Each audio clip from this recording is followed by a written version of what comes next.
Good morning guys, कैसे हैं आप? आई होप आप अपने घर में बिल्कुल सही होंगे। Welcome to new blog. आज का ब्लॉग इस तरह है कि आज मम्मी को 16 दिन हो गए हैं। तो पंडित जी जो आज हवन होता है, 16वें में हमारे हवन होता है, तो पंडित जी आ गए हैं। अभी हमने सुबह उठ के चारों जिरानी जिठानियों ने, मतलब देवरानी है मेरी वो तो सारी, तो हमने मिलके खाना बना लिया है। आलू गोभी बना ली है, छोले बना लिए हैं, रायता वगैरह हो गया, सलाद हो गया, खीर होगी, जो भी होता है, और पूड़ियाँ बनेंगी। तो अभी एक पंडित जी आए हैं, वो बाहर हवन की तैयारी कर रहे हैं। तो हवन हो जाएगा, घंटा 1.5 घंटा हवन में लगेगा। जब हवन खत्म हो जाएगा तो फिर वो 16 पंडित है, एक जी हैं, 15 पंडित बाद में आएंगे। तो वो कह रहे हैं मैं आधा घंटा आपको देंगे, आधे घंटे में फटाफट पूड़ियाँ तल लेना। तो सब्जी हमारी बिल्कुल बन के तैयार हो गई। हम सुबह ही सारे जल्दी उठ के नहा धो के फटाफट खाने में लग गए थे। ये बहुत, हम इकट्ठे रहते हैं ना तो बहुत फ़र्क पड़ता है। ये एकता जो होती है ना, मुट्ठी बंद होती है, इससे बहुत फ़र्क पड़ता है। बाकी आप लोग बार बार लिखते हो कि गोलू नहीं आती, गोलू नहीं आती। अरे कल गोलू क्या आती, बेचारी आ रही थी, गाड़ी ख़राब हो गई तो गाड़ी को स्टार्ट करके वहीं खड़ी रही, तो इसलिए नहीं आई। और बाकी आज हवन है, हवन में भी लोगों ने मना किया है कि भाई देखो प्रेग्नेंट है, बहुत मुश्किल से उसको बेबी हुआ है, तो ऐसे कोई काम पे मत जाओ। तो वो नहीं आएगी। बाकी वैसे वो मुझसे मिलने के लिए रात को आएगी। बाकी बच्चे हैं, देखो बच्चे मुझसे मिलने आए या मैं बच्चों से मिलने आऊँ, बात तो एक ही है ना गाइस। स्वस्ति न पूषा विश्ववेदाः स्वस्ति नारिष्टनेमि स्वस्ति नो बृहस्पतिर्दधातु मंगलम भगवान विष्णु मंगलम गरुड़ध्वज मंगलम पुंडरीकाक्षी मंगलाय। थोड़े अक्षत गणेश जी को चढ़ाओ। श्री गणपते नमः। ओंकाराय नमो नमः समर्पयामि नमः समर्पयामि नमः समर्पयामि नमः समर्पयामि नमः अक्षतम समर्पयामि नमः समर्पयामि नमः।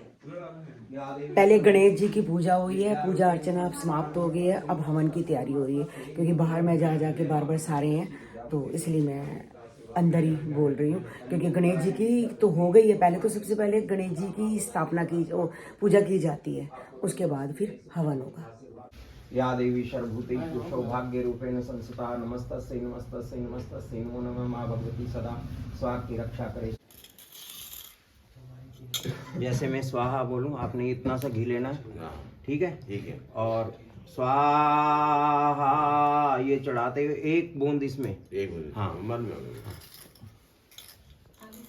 ठाकुर तुम मेरे स्वामी सेवक हम तेरे, अपने हस्त उठारो दया वाले हरे हर स्वामी मनवांचित बल पावे। हरि ओम जय जगदीश। जलम तर्पयम समर्पयामि। फिर लो गंगादि सर्वेभ्यो तीर्थेभ्यो नमः। जलम तर्पयम समर्पयामि नमः। अब ये जने को इस हिसाब क्या। अब फिर लो ओम धर्मराजाय जलम तर्पयम विष्णवे देवता वातो देवता सूर्यो देवता चंद्रमा देवता वशो देवता रुद्रा मुंडो देवता वरुणो देवता। हवन पूरा हो गया है। अब पंडित जी खाना खाने लगे हैं। सारे पंडित जी अपना अपना खाने के स्थान में विराजमान है, और सब पंडित जी अपना खाना खा रहे हैं और सारे मंत्र पढ़ रहे हैं। और गोविंद जी ने खाना निकाल दिया है। जय श्री राम, जय श्री राम। करो जी महाराज, हरिहर करो।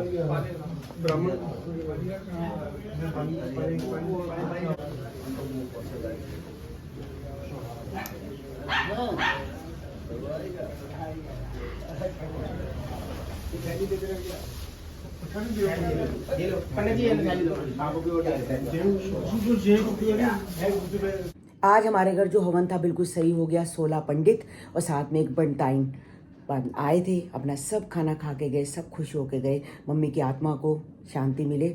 आज लास्ट था, जो भी उनका था हमने सारा बहुत विधि विधान से सारा कुछ कर दिया। अब हमारे में एक रिवाज होता है कि लड़की जो, जैसे मैं हूँ, मैं अपनी मम्मी के घर जाऊँगी, सब में होता है, मैं अपनी मम्मी के घर जाऊँगी फेरा डालने के लिए।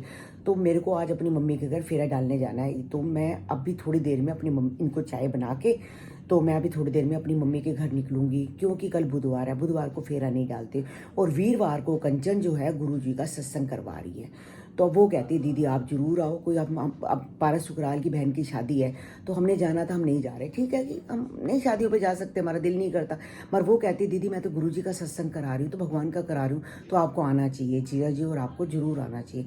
तो फिर मैं अपनी मम्मी के घर जा रही हूँ फेरा डालने के लिए। बस उनके घर जाऊँगी, वो उनके घर से मतलब मुंह मीठा करके आऊँगी, चाय पी के आऊँगी, मिठाई खा के आऊँगी। आते वक्त वो मुझे फल वगैरह, पैसे, जो रीति रिवाज होते हैं वो मुझे रीति रिवाज से भेजेंगे। तो कल बुधवार है, कल मैं घर में रहूँगी, अपना जो काम करना है करना। वीरवार को सुबह 1 से 3 उसके घर में गुरुजी का सत्संग है, और ये मैं, चीना, कन्नू जो भी हैं हम सारे वहाँ जाएंगे। बस मैं अपनी मम्मी के घर से आ गई थी, पहले मैं दुकान पे गई थी, दुकान पे मैं घंटा बैठी हूँ क्योंकि इन्होंने कारीगर के पास जाना था, तो ये कारीगर के पास गए, मैं घंटा बैठी हूँ। मैं घर आई हूँ, आज मंगा बाजार लगा हुआ था बाहर, तो 5-7 सब्जियाँ जो लेके आनी थी, बैंगन लेके आई, गोभी लेके आई, गाजर लेके आई, और मुझे पायल कह रही थी कि मम्मी आप गाजर शलगम का मुझे अचार बना के देना। तो मैंने कहा चलो बच्चे अभी 2-3 दिन हैं तो गाजर शलगम का उसके अचार बना के दे दूँगी, और साथ में उस दिन बाजार का जो अचार था वो भी उसको बड़ा पसंद आया था, मैं कहा बाजार से उसको ये भी लेके दे दूँगी। बच्चे को अचार खाने का दिल करता है तो खाएं ना, जो चीज़ हम कर सकते हैं तो वो हमें करनी चाहिए बच्चों के लिए। तो मैं शलगम गाजर का अचार कल डालूंगी, तो वो जाने से पहले अपना ले जाएंगे। तो ज़्यादा मत बनाना, आपने ज़्यादा बनाया था तो स्वाद नहीं लगता। मैं कहा वाकई सही बात है, थोड़ी चीज़ बनाओ तो स्वाद लगती है। बस मैं अभी आई हूँ तो चाय पीने का बिल्कुल दिल नहीं कर रहा, और मेरे हो रहा है पेट में दर्द, पता नहीं क्या बात है, मेरे पेट में दर्द हो रहा है, इनके पेट में भी दर्द हो रहा है। आके मैंने स्पास की गोली खाई है और साथ में गैस की गोली खाई है। दिल तो था चाय पीने का, मैं कहा एसिडिटी बन जाएगी, तो मम्मी घर से भी चाय पी के आई हूँ, घर से भी चाय पी के गई थी, तो अब मेरा दिल नहीं कर रहा पीने का। तो बस अब मैं थोड़ा सा आराम करती हूँ, फिर कपड़े बदलती हूँ, उसके बाद देखती हूँ कि कन्नू क्या खाता है, ये क्या खाते हैं, मैं क्या खाती हूँ, देखते हैं कुछ बनाते हैं या यही छोले खाते हैं। वैसे तो मूंगी मसरा की दाल भी मेरी थोड़ी सी पड़ी है, मिक्स वेज भी पड़ी है, अब देखते हैं क्या खाते हैं। ये तो सब पूड़ियाँ बना रहे हैं दोबारा कि भाई छोले के साथ पूड़ी स्वाद लगते रहता है, पर मेरा पूड़ी खाने का दिल नहीं है, इनका भी पूड़ी खाने का दिल नहीं है। कन्नू भी मना कर रहा था, तो मैं तो फुलके ही बना दूँगी। गोलू को मैंने फ़ोन मारा था, तो गोलू अभी पारस सुकराल के यहाँ पर थी क्योंकि वहाँ मेहंदी की रस्म हो रही है, मेहंदी वगैरह लगा रहे हैं। तो चीना को कह रही थी चीना तू भी आके मेहंदी लगवा ले। चीना कहती नहीं मैं तो अभी नहीं आ सकती, तो अभी ऑफिस वगैरह का मुझे काम है, मैं करूँगी तो मैं फिर मेहंदी बाद में देख लूँगी। कहती कोई बात नहीं तुझे कल लगवा दूँगी, तो शादी पे चल यहाँ कर। चीना तो मेहंदी पे भी नहीं गई क्योंकि आज हवन था, तो उसको भी लग रहा था कि मुझे घर में देखो सारे बच्चे इकट्ठे बैठ के रोटी खा रहे हैं, कच्चे सब कुछ है। पहले सारे पंडितों ने खाई, उसके बाद सब जो मम्मी के दोते थे, सारे दोते नहीं पोते, दोते तो है ही नहीं, पोते इकट्ठे बैठ के आज पोतों ने खिलाई, उन्होंने भी रोटी खाई। मतलब कि मम्मी की भी आत्मा तृप्त होती है कि देखो, कहते हैं एक पोता या एक दोता 16 पंडित के बराबर होता है। तो उन सब बच्चों को हमने आराम से रोटी खिलाई एक एक करके, पंडितों को भी दक्षिणा दी, हमने पोतों को भी दक्षिणा दी कि नहीं तुम भी खुश रहो, दादी माँ का आशीर्वाद है। तो आज बहुत अच्छा हो गया। बस मैं कहती हूँ कि हमारी सासू माँ जहाँ भी जाए उनकी आत्मा को शांति मिले, मगर बहुत जल्दी मुझे छोड़ के चलेगी। उसे बहुत प्यार करते थे, बहुत प्यार करते थे। वो कहते थे मुझे अपने से भी ज़्यादा तुझ पे विश्वास है। बताओ कौन सास कहती है ऐसे, बहुत प्यार करते थे। मैं जब कभी कहीं जाती थी तो रोने लग पड़ते, क्यों, मैं नीचे रहती थी, निक्की जॉब पे चली जाती थी, मैं नीचे रहती थी, वो दोनों ऊपर थी।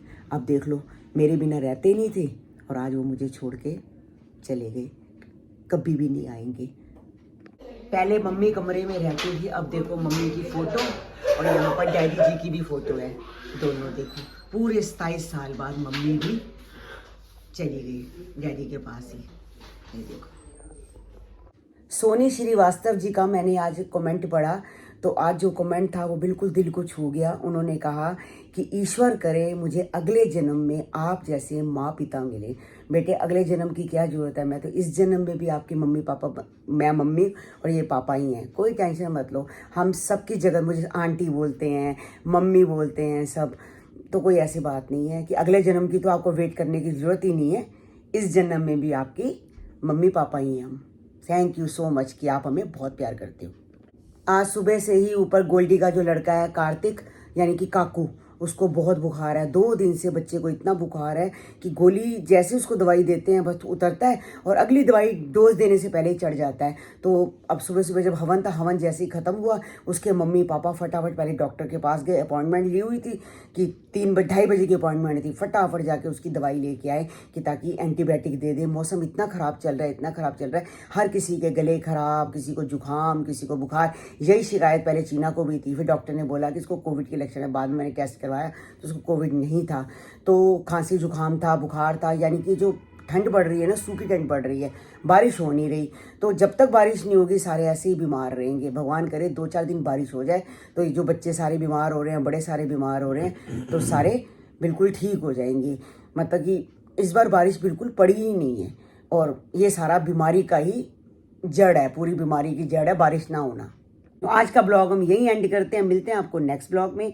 जिन्होंने हमारे चैनल को सब्सक्राइब नहीं किया तो जल्दी से जाके सब्सक्राइब करो, लाइक करो, शेयर करो। और जो हमारी इंस्टाग्राम की आईडी है तरुण बसरा 9 और मौज की जो आईडी है तरुण बसरा 9, उसको भी जाके फॉलो करो। आजकल जरा मैं काफ़ी टाइम से रील्स नहीं बना रही थी, तो अब थोड़े टाइम बाद आके धीरे धीरे रील्स तो बनाएंगे ही। बाकी ब्लॉग भी मैंने बनाने शुरू किए हैं। अब देखो मम्मी के जाने का तो दुख है, बाकी ब्लॉग्स बनाना हमारी अपनी एक जिम्मेवारी है, ड्यूटी है, हमारा काम है। हम काम से मुंह नहीं मोड़ सकते। जब तक के लिए bye bye, good night, take care.